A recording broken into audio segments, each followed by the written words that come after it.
Canadian serial killer Robert Pickton has died after being assaulted in prison, authorities said on Friday. The 74-year-old, who took female victims to his pig farm during a crime spree near Vancouver in the late 1990s and early 2000s, passed away in hospital after suffering injuries in the May 19th assault involving another inmate, the Correctional Service of Canada said in a statement.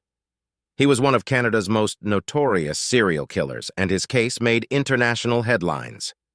A 51-year-old inmate was in custody for the assault on Pickton, police spokesman Hugues Beaulieu said earlier this month.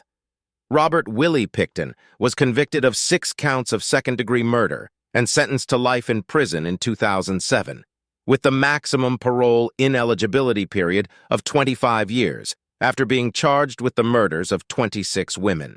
Police began searching the Pickton farm in the Vancouver suburb of Port Coquitlam more than 22 years ago in what would be a years-long investigation into the disappearances of dozens of women from Vancouver's seediest streets, sex workers, and users of drugs abandoned on the margins of society. The remains or DNA of 33 women were found on the farm. Pickton once bragged to an undercover police officer that he killed a total of 49 women. During his trial, prosecution witness Andrew Bellwood said Pickton told him how he strangled his victims and fed their remains to his pigs.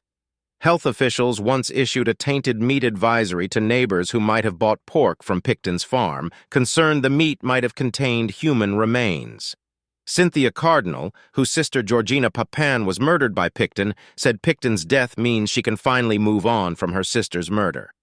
"This is going to bring healing for I won't say all families, I'll just say most of the families," she said. "I'm like, wow, finally.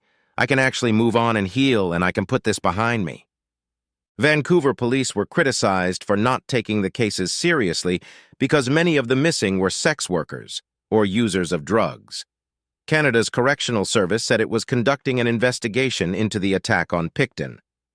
The investigation will examine all of the facts and circumstances surrounding the assault, including whether policies and protocols were followed, the service said in the statement. "We are mindful that this offender's case has had a devastating impact on communities in British Columbia and across the country, including Indigenous peoples, victims, and their families. Our thoughts are with them." Pickton's confirmed victims were 6: Serena Abbotsway, Mona Wilson, Andrea Josbury, Brenda Ann Wolfe, Papin, and Marnie Frey. "Earlier today, I was made aware of the death of an inmate at Port Cartier Institution," Public Safety Minister Dominic LeBlanc said in a statement. "At this time, my thoughts are with the families of the victims of this individual's heinous crimes." At the time of Pickton's sentencing, British Columbia Supreme Court Justice James Williams said it was a rare case that properly warrants the maximum period of parole ineligibility available to the court.